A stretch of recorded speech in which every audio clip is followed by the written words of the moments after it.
Jacques Aristide dans la capitale américaine, ravi de vous retrouver dans Washington Forum. Coup de projecteur ce jeudi sur ce qui est désormais connu aux États-Unis comme l'affaire ukrainienne. Une affaire qui domine le débat politique américain. Les adversaires démocrates de Donald Trump mènent une enquête parlementaire en vue d'une éventuelle procédure de destitution à l'encontre du président républicain qui, lui, parle d'une nouvelle chasse aux sorcières après l'enquête russe. Quels sont les enjeux de l'impeachment et ses chances de réussite à 1 an de la présidentielle américaine? Notre décryptage à venir.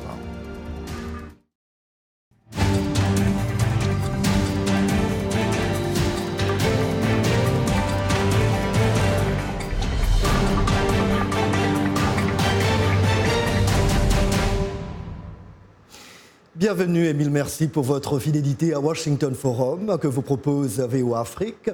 Le chef de l'État ukrainien, Volodymyr Zelensky, a déclaré aujourd'hui n'avoir subi aucun chantage de Donald Trump pour enquêter sur le fils de Joe Biden, un rival politique qui, lui, se dit favorable à une procédure de destitution contre le locataire de la Maison-Blanche. Pour le président, la bataille va probablement finir devant la Cour suprême. Avant d'entrer dans le vif du sujet avec nos invités, d'autres réactions dans l'affaire ukrainienne avec Lionel Gaïma. M. Trump se dit préoccupé par la corruption en Ukraine, impliquant probablement Joe Biden, candidat à l'investiture démocrate dont le fils Hunter a eu des relations avec une société qui était sous enquête en Ukraine. Trump est le président le plus corrompu de l'histoire moderne. Il est la définition même de la corruption. Un membre de service de renseignement s'en est plaint, suivi peut-être d'une autre plainte auprès de l'inspecteur général Michael Atkinson. Donald Trump a qualifié l'enquête de chasse aux sorcières menée par les leaders démocrates du Congrès, dont Adam Schiff, président de la commission du renseignement de la Chambre. C'est un crime frauduleux contre le peuple américain, mais nous allons travailler avec Schiff, le trompeur, et la présidente de la Chambre, Nancy Pelosi, et tous les autres. Les démocrates ne sont pas de cet avis et l'accusent d'avoir trahi son serment. Le gouvernement, sans justification, a retenu 391 millions de dollars d'aide militaire à une Ukraine vulnérable. Le président a alors fait pression sur un dirigeant étranger pour s'immiscer dans les élections de 2020 et cibler un citoyen américain à des fins politiques. C'est un manuel d'abus de pouvoir. Mitt Romney, sénateur de l'Utah, est un des rares critiques du président Trump parmi les républicains. Un autre républicain estime que le président fait juste son travail. Si nous envoyons en Ukraine les dollars durement gagnés du contribuable américain pour les aider à combattre la Russie, les aider à faire avancer leur pays dans la bonne direction, à mettre en place des systèmes de sécurité dont ils ont besoin, il croit que nous devrions aussi nous assurer qu'il n'y a pas de corruption là-bas. Le président Trump s'en est pris à la présidente de la Chambre de représentants, Nancy Pelosi. Il l'a accusée de crimes graves, de délits et même de trahison et a réclamé sa destitution. Donc, affaire à suivre. Deux invités pour nous éplucher cette actualité américaine qui fait couler beaucoup d'encre. Il s'agit de deux visages et de deux voix connues de la VOA. Claude Porcella, notre collègue à la retraite, ancien chef du service francophone de la Voix de l'Amérique. Et Henri Francisque, lui aussi parti à la retraite après une trentaine d'années de bons et loyaux services, mais à qui VOA Afrique a fait appel à nouveau pour la présentation de journaux à la radio. Henri, je commence par vous. Bonsoir et bienvenue. Merci pour l'invitation. Comment se déroule cette procédure de destitution, l'impeachment, pour reprendre le mot en anglais? Elle se déroule en 2 étapes. Il y a l'étape de mise en accusation qui est essentiellement quelque chose qui se passe à la Chambre des représentants, puisque ce sont les représentants qui peuvent mettre le président en accusation. Donc, il y a une commission qui est créée, une commission d'enquête. Les participants, les membres de cette commission doivent préparer le dossier, c'est-à-dire établir les chefs d'inculpation, trouver des témoins à charge qui viendront témoigner lors du procès lui-même.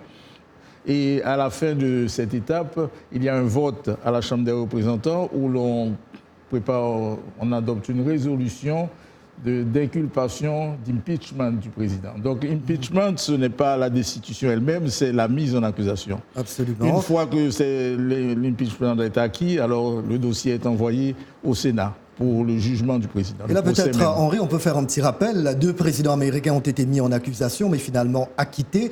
Les démocrates Andrew Johnson en 1868 et Bill Clinton, poursuivi pour parjure en 1998, dans le cadre de sa liaison avec les stagiaires de la Maison-Blanche, Monica Lewinsky. Claude, jamais donc un président n'a été destitué dans l'histoire américaine. Le républicain Richard Nixon, en 1974, a préféré démissionner pour éviter une destitution certaine, d'après certains, par le Congrès, en raison du scandale du Watergate. Quelles sont les chances de réussite d'une telle procédure ? Difficile, parce que, comme vous venez de le mentionner, si on se base sur le passé, Andrew Johnson, 1868, a été acquitté finalement. Le vote au Sénat 35-15, pardon. Donc il manquait seulement une voix seulement, donc il a été acquitté. Lui avait été accusé d'abus de pouvoir, il avait remplacé le ministre de la Guerre pendant que le Congrès était en vacances parlementaires. Et vous le savez, seul le Congrès est habilité à nommer un ministre, donc abus de pouvoir dans le cas de Johnson.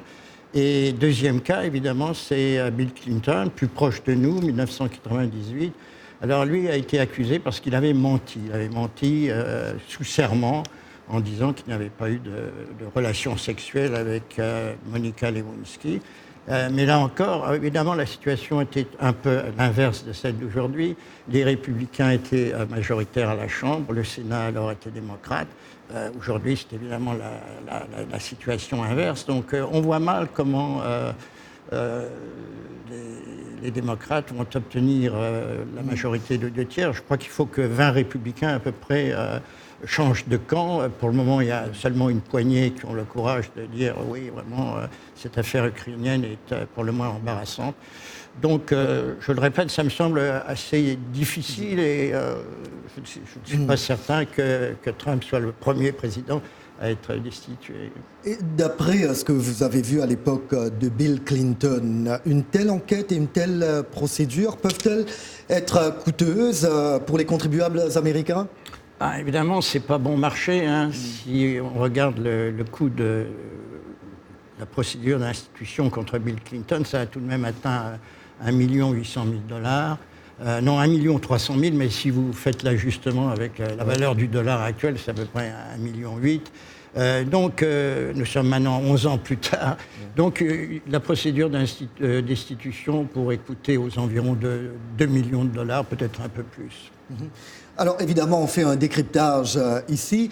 Avant d'aller plus loin dans la discussion, un rappel des faits des principaux acteurs de l'affaire ukrainienne.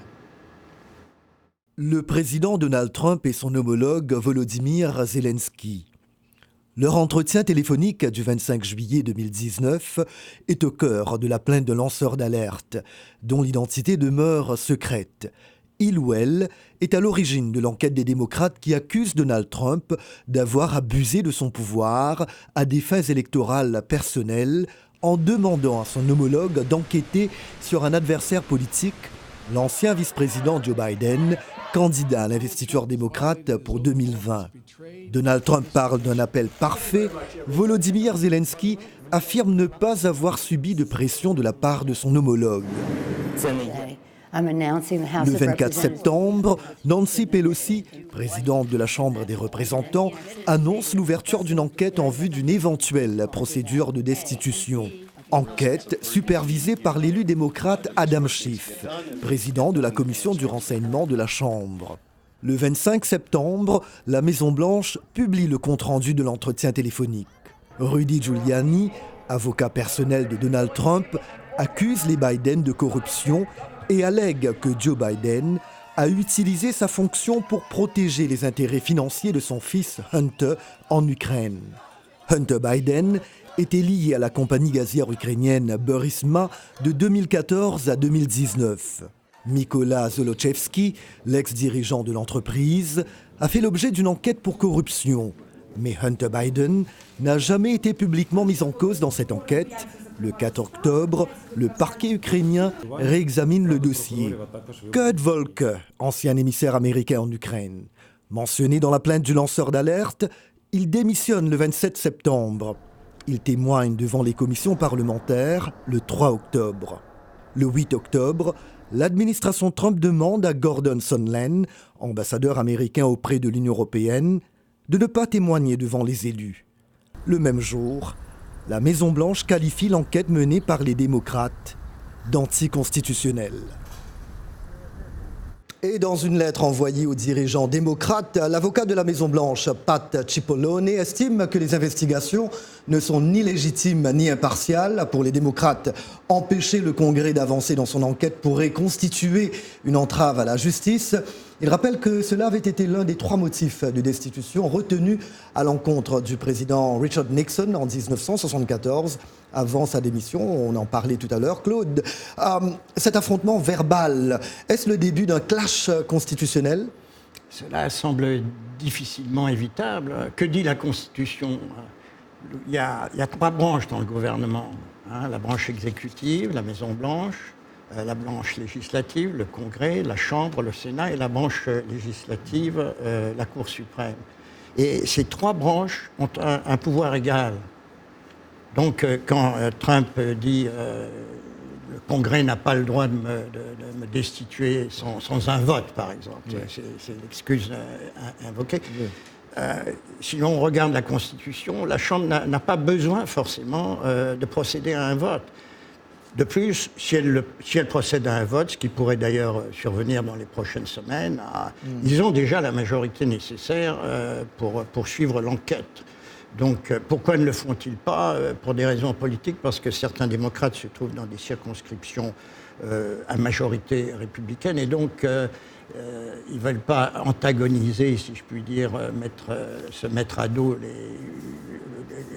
les républicains, certains électeurs démocrates plus conservateurs.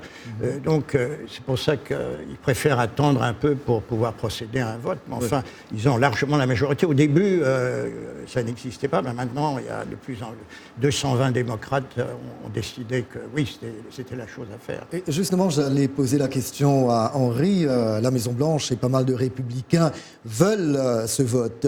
Pourquoi ? Politiquement, ça va apporter pas mal de gains ? C'est-à-dire que ce vote va identifier les députés démocrates qui sont favorables à la mise en accusation du président Trump. Et si ces députés se trouvent dans des circonscriptions, comme disait Claude Porcella, à tendance conservatrice, en fait, certaines de ces circonscriptions avaient auparavant des parlementaires républicains au Congrès. Et il y a eu une vague bleue, une vague démocrate qui a emporté 20 à 30 députés républicains, mais il s'agit de circonscriptions qui ont voté pour Trump. Donc, si ces parlementaires sont identifiés, le président peut les cibler en disant, voilà, ce sont des traîtres qui ne reflètent pas les opinions de leur district, il faut les remplacer.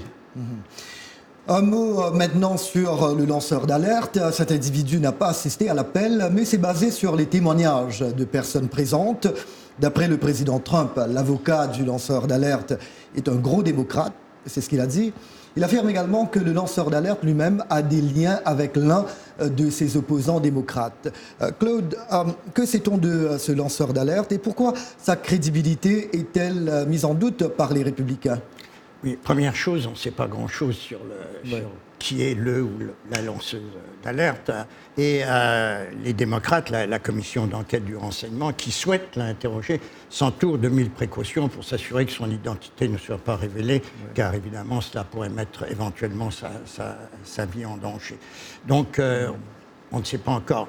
Ce qui est sûr, c'est que les avocats du lanceur d'alerte ont déjà dit qu'ils n'avaient jamais soutenu un candidat à la présidence, qu'il était totalement neutre. C'est apparemment un membre du service de renseignement, c'est tout ce que l'on semble savoir à ce stade. Et il faut bien sûr essayer de le protéger. Il y a une loi qui protège les lanceurs d'alerte. Mais alors, ce qu'on lui reproche, c'est ce que Trump dit, ce sont des ragots, tout ça. Hein. Il n'était pas là, donc qu'est-ce qu'il peut prouver ? Donc c'est la grosse critique. Ce ne sont pas des informations de première main. Mais maintenant, il y a un second lanceur d'alerte qui se tâte, qui ne sait pas encore exactement est-ce qu'il va véritablement se faire connaître. Enfin, Ouais. Et dire, moi j'étais là, par exemple, on suppose que c'est quelqu'un qui a assisté directement à la conversation. Et si effectivement il y a une telle plainte de la part d'un second lanceur d'alerte, évidemment, la crédibilité de l'administration sera sérieusement mise en doute. Oui, et le camp républicain veut connaître l'identité, n'est-ce pas, de ce lanceur d'alerte. Et l'avocat de la Maison-Blanche qui dit que Donald Trump a été privé de ses droits fondamentaux dans le cadre de cette procédure, comme la possibilité d'interroger des témoins, de recevoir la retranscription de témoignages ou d'avoir accès à des preuves. C'est ce qui a été écrit dans la lettre, Henri. Eh bien, beaucoup d'observateurs disent que l'administration Trump essaie d'appliquer dans la procédure de mise en accusation d'impeachment à la Chambre les règles qui sont utilisées dans la justice normale. C'est-à-dire que vous avez le droit de vous défendre si vous êtes accusé, mais ce que l'administration ne dit pas et ne reconnaît pas, c'est que ce qui se passe en ce moment à la Chambre des représentants ressemble beaucoup plus aux activités d'une chambre de mise en accusation où il y a uniquement l'accusation qui rassemble des preuves, interroge des témoins et il n'y a pas de participation de la défense. La défense reçoit le dossier quand on est prêt à passer au procès. Donc les démocrates disent qu'il n'y a absolument aucune raison que les républicains sachent en détail ce qu'ils sont en train de faire. Toutes les informations leur seront communiquées quand on passera à la deuxième étape, c'est-à-dire le procès lui-même au Sénat. Ceci dit, sous Clinton, Clinton avait tout de même obtenu d'interroger les personnes qu'il accusait. Donc, et je pense que Donald Trump pense à ça pour utiliser cet argument aujourd'hui. Pour dire qu'il y a un précédent. Voilà, n'allez nulle part ailleurs à la deuxième partie de Washington Forum dans quelques petits instants.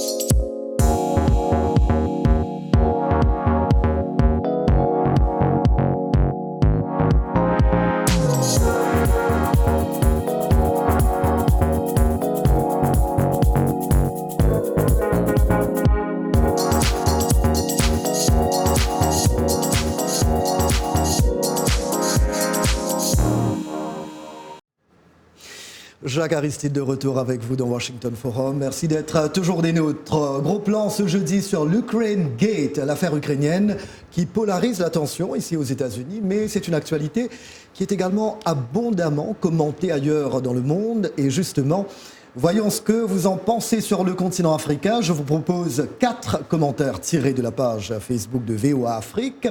Archiduc Théodore de N'Djamena, Tchad, l'affaire ukrainienne pourra coûter durement à Donald Trump si ces accusations s'avèrent. Le président américain a vraiment du pain sur la planche. Félix Conan d'Abidjan en Côte d'Ivoire. Je crois que sans aucun doute, Trump est l'un des présidents américains ou le président qui est le plus combattu à la Maison-Blanche. Cette affaire ukrainienne est une affaire de trop. Hassan Omar Boulalé de Djibouti. Trump n'est point conscient des lois américaines. Il veut seulement satisfaire ses partisans et son ego. Il agit comme président africain, mais aux États-Unis, personne n'est au-dessus des lois, peu importe le statut de l'individu. Et Lambert Chile de Mbuji-Mayi, RD Congo. Après l'enquête de Mueller qui n'a rien changé, les démocrates sont conscients qu'ils ne pourront pas battre Trump en 2020. Et si ce dernier sort victorieux de cette affaire ukrainienne, alors à lui un deuxième mandat, car on sait bien que le Sénat est à majorité républicaine. Les opinions sont plutôt partagées sur la page Facebook de VOA Afrique et nous retrouvons nos invités, 2 journalistes, 2 observateurs de la politique américaine. Claude Porcella, ancien chef du service francophone de La Voix de l'Amérique, et Henri Francisque qui travaille pour la VOA depuis maintenant une 40aine d'années. C'est pas mal d'années, hein, parce que vous étiez là à plein temps et puis maintenant à mi-temps, quelque part. Bien sûr. Bon, ce qu'on peut dire, c'est que les auditeurs qui vous ont envoyé leurs commentaires sont de fins analystes. Vous voyez, impressionnant.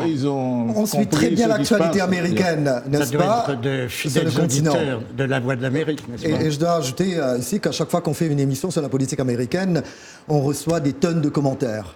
Ils en veulent davantage. Bon, voilà. Henri, là, tout à l'heure, il y a Lambert qui me tend la perche. L'éventuelle procédure de destitution contre Donald Trump va-t-elle être au cœur de la campagne présidentielle? Ça dépendra si la mise en accusation a lieu avant la fin de l'année et le procès lui-même au début de l'année prochaine, avant les premières primaires dans la campagne présidentielle. Et c'est ce que les deux partis essaient apparemment d'éviter. Parce que la présidente de la Chambre des représentants, Nancy Pelosi, a laissé entendre qu'elle voudrait que ça se passe rapidement, même au pas de course, et qu'avant Thanksgiving, il y ait déjà un dossier d'accusation bien ficelé qui pourrait être mis au vote à la Chambre des représentants. Parce qu'il faudra un vote où on adopte une résolution de mise en accusation d'impeachment, et si elle est approuvée, à ce moment-là, le dossier est transmis au Sénat pour qu'il y ait le procès. Et les deux partis ne voudraient pas qu'il y ait cet albatros pendant la campagne électorale, à savoir une procédure de destitution du président qui va attirer l'attention et occulter tous les arguments des candidats concernant leur projet pour le pays. Claude, je vous propose d'écouter cette question de la part de notre consoeur Julie Sefou, rédactrice en chef à B1 TV, notre chaîne partenaire à Kinshasa, en RD Congo.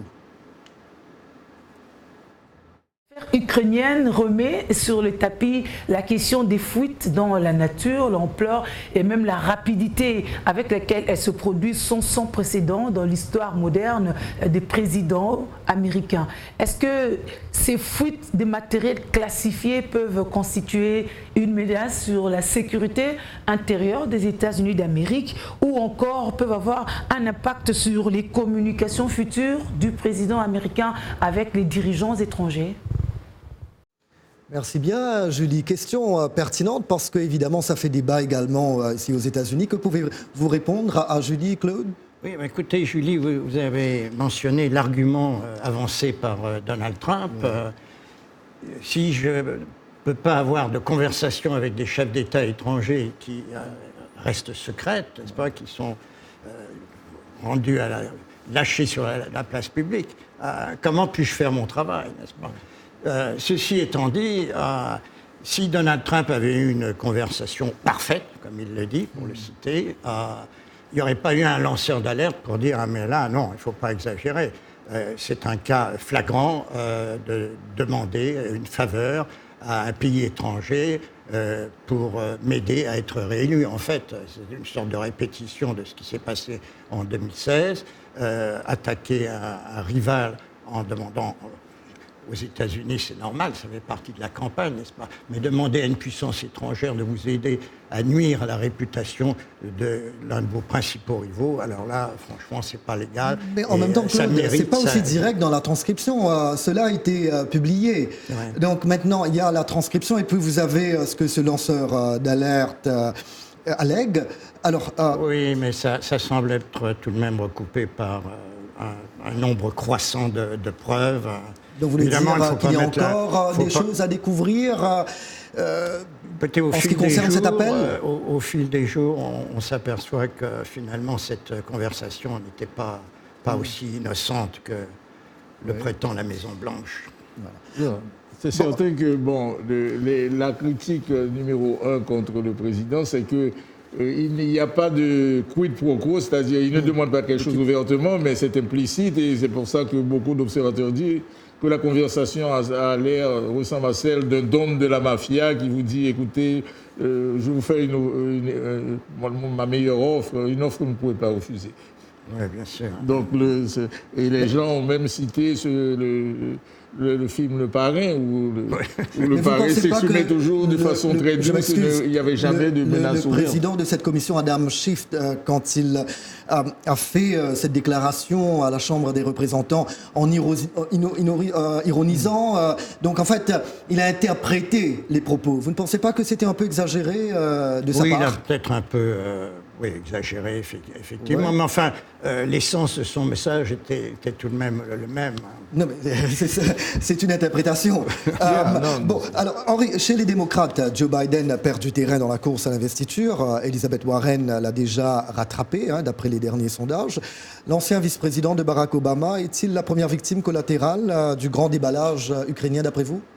C'est-à-dire que le candidat démocrate Joe Biden est en perte de vitesse. Il a dominé, il était en tête des sondages pendant pratiquement de toute la campagne. Et puis maintenant, il est à égalité avec la sénatrice Elizabeth Warren. Et c'est évident que ça va lui faire du tort d'après les observateurs parce que son nom est répété dans cette affaire et surtout son fils Hunter Biden qui est accusé par l'administration Trump de corruption. Oui. Parce qu'il n'est pas prouvé. Ce qui n'est pas prouvé, mais c'est une accusation. Donc, disons que l'Ukraine est en train de réexaminer le dossier, donc on ne sait jamais ce qui peut être découvert. Alors qu'il y a cette affaire ukrainienne, le président Trump a été critiqué par ses propres alliés républicains au sujet du retrait des troupes américaines d'une partie de la Syrie pour laisser le champ libre à une offensive turque contre les forces kurdes.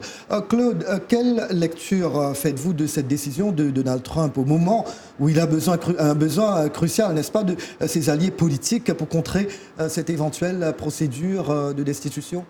De l'avis de la majorité des analystes, c'est une faute morale et c'est une faute stratégique. Morale, ça n'est pas à l'honneur des États-Unis d'abandonner un allié qui, pendant 4 ans, nous a aidés à combattre avec la coalition le califat. Première chose. La prochaine fois, la crédibilité des États-Unis est en jeu stratégiquement. La prochaine fois qu'on aura besoin d'alliés pour combattre un État islamique qui pourrait très bien se reconstruire, parce que vous avez 12 000 islamistes qui vont être libérés dans la nature pratiquement. Je pense que ça va être une tâche sur la présidence de Donald Trump. Henri, si la campagne à venir se focalise sur cette question de la destitution, cela va-t-il se faire au mépris de dossiers majeurs pour les Américains? Il y a l'accroissement des inégalités, meilleur accès à la santé, à l'éducation. Comment cela pourrait-il se traduire dans les urnes en novembre 2020 d'après vous? C'est-à-dire que la couverture médiatique va se concentrer sur, non pas les élections, mais quelque chose de beaucoup plus excitant, si je peux utiliser ce dire, c'est-à-dire la destitution du président. Vous voyez l'image, le président qui quitte la Maison-Blanche, si jamais il est condamné, il doit partir. Ça va être comme au temps de Richard Nixon. Donc, je pense que les deux partis sont d'accord, d'après la plupart des observateurs, sur la nécessité d'éviter que ce soit... Henri parlait tout à l'heure de ces démocrates élus dans ces endroits où remporté par Trump. Donc, mais à l'époque, on a vu que les dossiers qui les intéressent, c'est l'éducation, la santé, tous ces sujets. Donc, c'était pas l'enquête russe, n'est-ce pas? Jacques, qui s'intéresse à la campagne électorale, n'est-ce pas? S'il n'y avait pas eu ce pauvre Bernie Sanders qui a eu une attaque cardiaque, plus personne ne parle de la campagne en ce moment. Toute l'attention des médias est centralisée, concentrée sur on a tellement à dire, le temps passe trop vite, messieurs, on va y revenir certainement. Oui. Voilà, point final à ce Washington Forum. Merci à nos invités, Claude Porcella et Henri Francisque. Un petit clin d'œil à nos radios et télépartenaires, dont nos amis de B1 en RD Congo et d'Africable au Mali. Et bien évidemment, merci à vous, chers amis fidèles de la VOA. Merci de nous avoir accueillis chez vous. C'était Jacques Aristide à Washington. Je vous dis à très bientôt. Take care, prenez soin de vous.